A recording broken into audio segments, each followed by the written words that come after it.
parang tatlo yung tema doon sa midterm sa senatorial, yung resurgence ng pink wave, yung this is an anti-BBM vote, at yung pangatlong naratibo, yung rise of the Duterte candidates kasi nakalima rin sila, no? Ang sinasabi ng iba kasi, parang mas lumaki yung chance ni Sara Duterte ng acquittal dyan po sa upcoming impeachment trial because of this pro-Duterte candidates. Pero kayo, bilang isang uupong Senator Judge, how do you see it? Well, bilang uupong Senator Judge, what I can and will consistently say is kailangan gumanap kami bilang impartial Senator Judges na regardless of anything else, na boboto kami batay sa ebidensya. So, I'm really preparing for that para pakinggan yung presentations ng mga prosecutors both from the House and any possible private prosecutors nung mga ebidensya dun sa grounds na tinransmit sa amin ng House. Hindi pa pala maging parang complication sa inyo kasi isa sa mga nagpa-impeach kay VP Sara yung Akbayan na grupo ninyo. Parang how do you distance yourself from that? Baka erase as conflict of interest. Oh, there's nothing in the rules na would say na conflict of interest ang anumang usapin ng party affiliation. At marami-rami na ring impeachment processes na dumaan na there may have been overlapping party affiliations sa iba't ibang stakeholders sa isang impeachment process. Pero in-expect pa rin ang lahat at bawat na Senator Judge to judge simply on the basis of the evidence presented. At yun yung pinaghahandaan ko rin gawin. To be fair naman sa inyo, wala pa ako nadinig na talagang you prejudge the impeachment case whatsoever, no? Which cannot be said of your other fellow senators. Paano yung ganun? Kasi may iba kayong mga kasama sa Senado, parang kahit anong gawin, talagang boboto kami for acquittal eh. Paano yun? Hindi ba yun naman na prejudge na and won't that taint their involvement or participation in the trial? Well, ako, yung standard na sineset ko para sa sarili ko, inaasahan ko rin sa aking mga colleagues. And in that spirit of good faith or mutual good faith, nilalagay ko yung sarili ko sa kaisipan na pagbukas ng Senate proper, we all be listening for and weighing yung mga ebidensyang maririnig namin for the very first time, no, sa impeachment proper.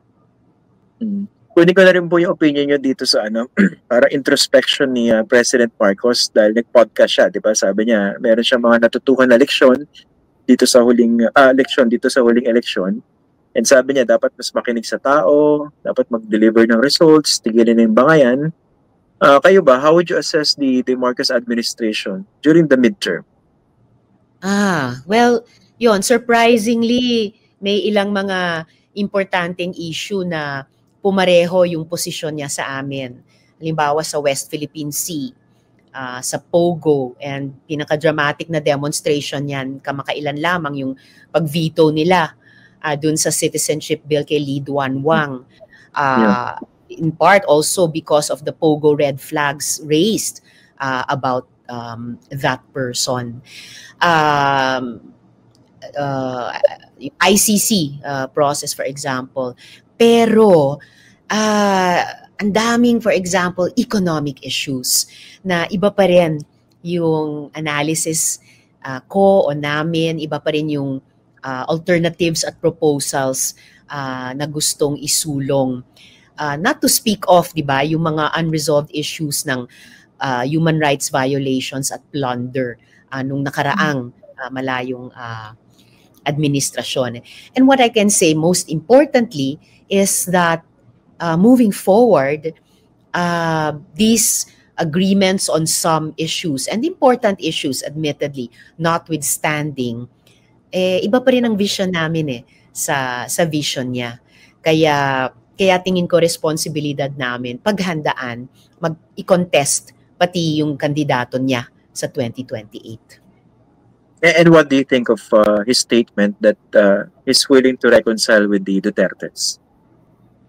Well, that's his call. Hindi ko alam kung paano niya o nila iniisip or iisiping gawin yon.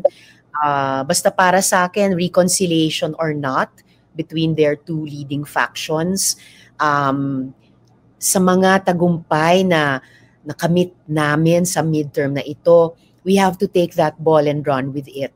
Consolidate, further expand, and come up with a very strong offer sa ating mga kababayan, sa ating mga botante sa 2028.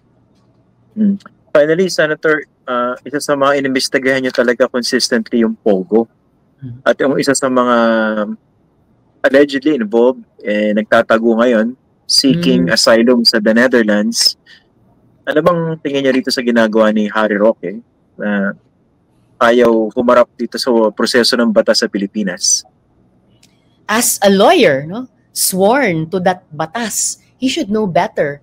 So, dahil di pa rin niya pinakikinggan yung prosesong dapat niyang harapin, ako umaasa na lamang na sa bisa man ng warrant of arrest na inisyu ng Pilipinas o sa bisa ng red notice na hiningi ng gobyernong i-issue ng Interpol ay talagang mapauwi na siya, lalong-lalo na para harapin yung napakaseryosong charge ng human trafficking dyan sa Pogo Hub sa Porac, Pampanga.